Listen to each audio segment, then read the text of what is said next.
During his keynote speech at the Space Symposium in Colorado Springs, Colorado, Space Force General Chance Saltzman conveyed a straightforward message that the United States has entered a new era of space activities. In an interview with CNBC following his speech, Saltzman, the second ever chief of space operations for the U.S. Space Force, emphasized that the United States is facing greater threats to its on-orbit capabilities from strategic competitors, with the level of congestion in space rapidly increasing due to a surge in tracked objects, satellite payloads, and launches. In his first broadcast interview since becoming the highest-ranking military official of the U.S. Space Force in November of last year, Saltzman stressed the importance of revising processes and procedures to tackle the evolving challenges in space, CNBC reported. Now, this message arrives at a crucial time when space is rapidly commercializing and geopolitical tensions have escalated, bringing about threats that existed beyond Earth to a domain where rules of engagement remain uncertain. An official revealed today that the U.S. government is investigating more than 600 potential UFO sightings. CBS's David Martin reports newly declassified video shows one flying object that has experts baffled. An American military drone conducting surveillance in the Middle East. Suddenly, an unidentified object zips in and out of frame. Slow it down, and it appears to be a metallic sphere. But where it came from and what it was doing remain a mystery to the Pentagon, one of many. We are tracking over a total of 650 cases. The head of the Pentagon office investigating UFOs told a Senate subcommittee the sightings are concentrated off the east and west coast of the U.S., in the Middle East, and the South China Sea. Here's a second video. The camera is watching another drone when an oblong object flies past. This time, an infrared sensor was able to get a different view and identify it as a commuter airliner. There's a whole fleet of them. Look on The Pentagon says there is still no credible evidence any of the unidentified objects came from outer space. David Martin, CBS News, the Pentagon. The hump that you could help get us over. Okay. Hey, those things are real. Okay, but if there are craft, there are beings. Okay, people have asked me about, I call them vehicles, okay? Right. Now, I did not call them objects. That was too neuter for me. Okay. I had a Stanford professor said you ought to call them objects. No.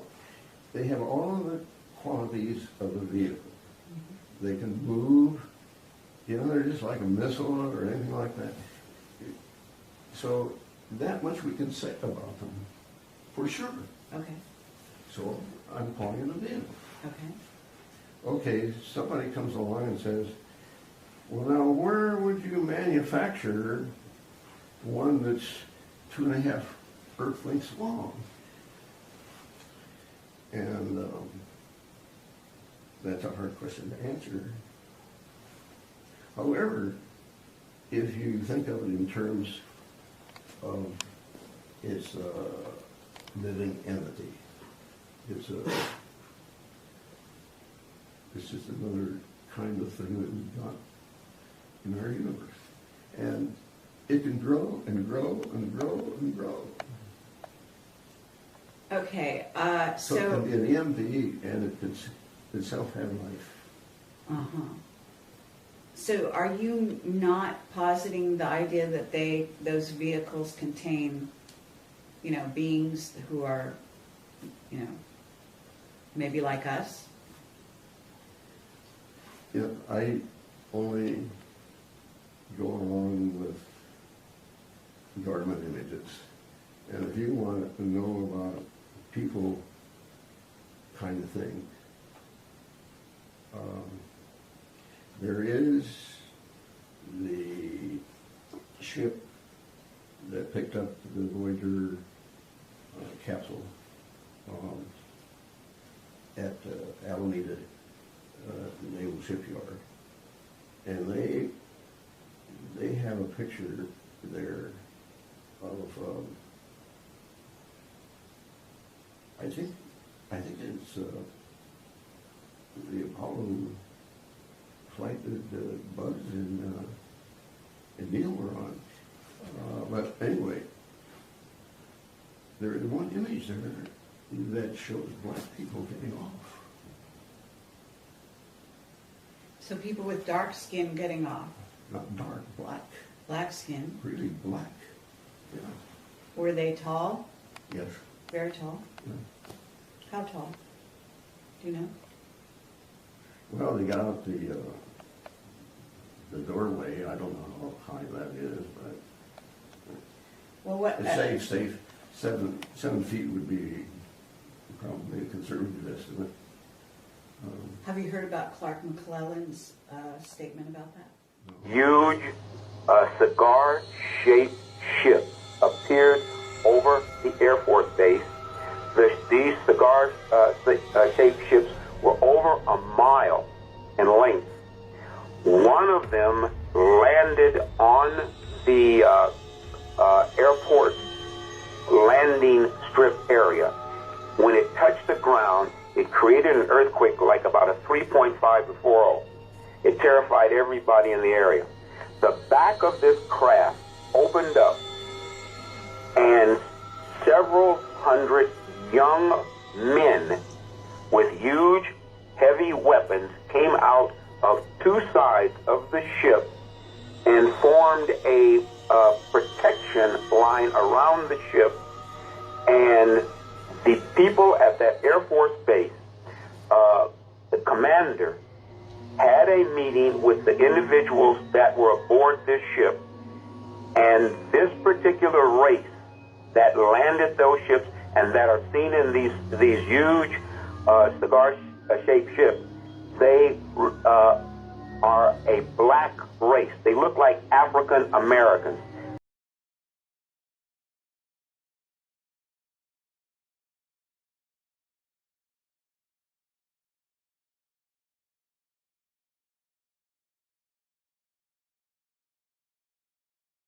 They were about 6'4", 6'5", these tight-fitting black leather outfits on, and the weapons that they came out of the ships with, they were huge weapons.